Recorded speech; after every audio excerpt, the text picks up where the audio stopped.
அனைவருக்கும் வணக்கம் நண்பர்களே. இன்றைக்கி நம்ம என்ன செய்ய போகிறோம் அப்படின்னு பார்த்தீங்கன்னா, மீன் குழம்பு, அதாவது ஜிலேபி மீன் குழம்பு தான் செய்ய போகிறோம். அதுக்கு வந்து என்ன பண்ணுறோம் அப்படின்னு பார்த்தீங்கன்னா, ஒரு மண் சட்டியில் நம்ம கொஞ்சமாக அரிசி, மிளகு, சீரகம், வெந்தயம் இது நல்லா பொன்னிறமாக வறுபட்டு எடுத்து வச்சுக்கலாம்.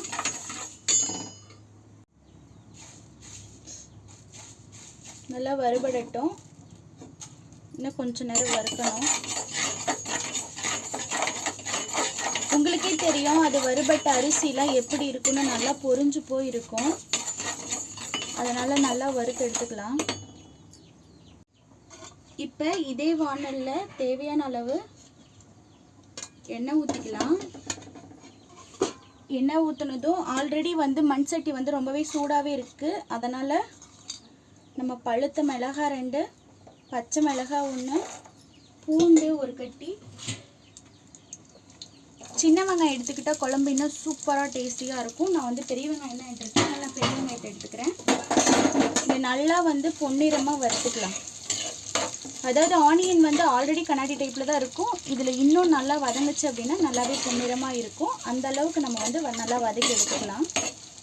இங்கே பாருங்கள், இந்த வறுத்து வச்சதெல்லாம் கொஞ்சம் ஆற விட்டு மிக்ஸி ஜாரில் இந்த சாந்து அரைக்கிறோம் இல்லைங்களா, அப்போவே இதை போட்டு அரைச்சிக்கலாம்.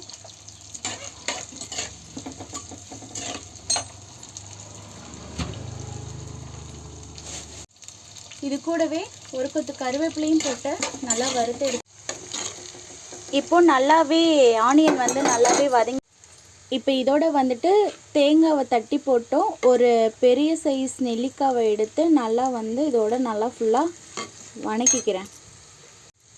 இப்போ இது எல்லாமே சேர்ந்து எல்லாமே நல்லா சூப்பராக வறுபட்டுருச்சு. இப்போ என்ன பண்ண போகிறேன் அப்படின்னா, ஒரு சின்ன சைஸ் தக்காளியை நான் ஒரு 4 எடுத்திருக்கேன். அதை இதை போட்டு நல்லா வதக்கி எடுத்துக்க போகிறேன்.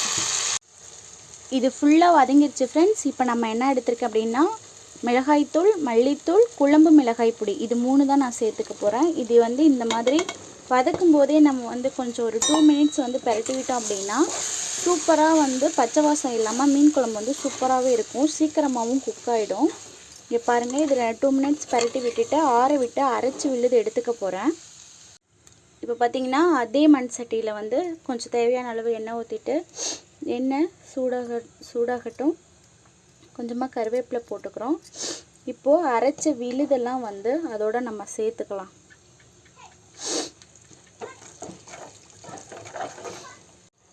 இப்போ சேர்த்து விட்டாச்சு. இப்போ இதுக்கு ரொம்ப கெட்டியாக இருக்குது இல்லைங்களா, அதுக்காக இதுக்கு தேவையான அளவு நம்ம தண்ணி விட்டு உப்பு சேர்த்துக்கலாம். உப்பு சேர்த்து நல்லா கொதிக்க விட்டுக்கலாம். இப்போது இதுக்கு தேவையான அளவு தண்ணி விட்டுக்கலாம். தண்ணி விட்டு நல்லா கொதிக்க விட்டுருவோம். இதுக்கு தேவையான அளவு உப்பு சேர்த்து நல்லா மிக்ஸ் பண்ணி விட்டுட்டு மூடி வச்சிடலாம். நல்லா கொதி வரட்டும். கொதி வந்த பிறகு நம்ம மீன் துண்டுகளை போட்டு இறக்கிடுவோம். நான் 1 கிலோ ஜிலேபி மீனை எடுத்து இந்த மாதிரி 2 துண்டாக போட்டேன். ஃபஸ்ட்டு ஒரு மீன் மட்டும் கீரல் போட்டுட்டேன்.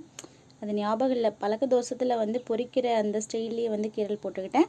அப்புறமேட்டு குழம்புக்கு வேணும்னு சொல்லிட்டு 2 பீசஸாக போட்டுக்கிட்டேன். இதில் உப்பு மஞ்சள் போட்டு நல்லா கழுவி எடுத்துக்கிட்டேன். சூப்பராக குழம்பு ரெடி ஆயிடுச்சு. இப்போ நம்ம அனலை கம்மி பண்ணிவிட்டு இதில் நம்ம மீன் துண்டுகளை சேர்த்துடலாம். மீன் துண்டுகளை இதோட சேர்த்துட்டு கொஞ்ச நேரம் அப்படியே ஸ்லோவில் ஒரு 5 மினிட்ஸ் மட்டும்தான் ஸ்டவ் ஆனில் இருக்கணும். உடனே அப்புறம் ஆஃப் பண்ணி க்ளோஸ் பண்ணி விட்டுறணும். ஏன் அப்படின்னு பார்த்தீங்கன்னா, மீன் குழண்டு போயிடும். அது குழண்டாமல் இருக்கிறதுக்கு ஒரு 5 மினிட்ஸ் மட்டும் அனல் அது லோ ஃப்ளேமில் குக் ஆகணும்.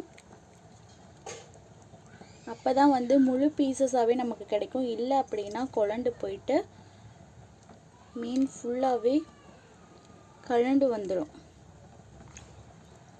அப்புறம் குழம்பும் நம்ம சாப்பிட்ட மாதிரி ஆகாது.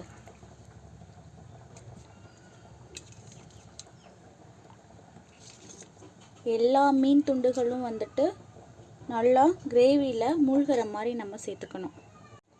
இப்போது எல்லா மீன் துண்டுகளும் நல்லா மூழ்கிடுச்சு. இப்போ ஒரு 5 மினிட்ஸ் க்ளோஸ் பண்ணிவிட்டு நம்ம ஸ்டவ் ஆஃப் பண்ணிடலாம்.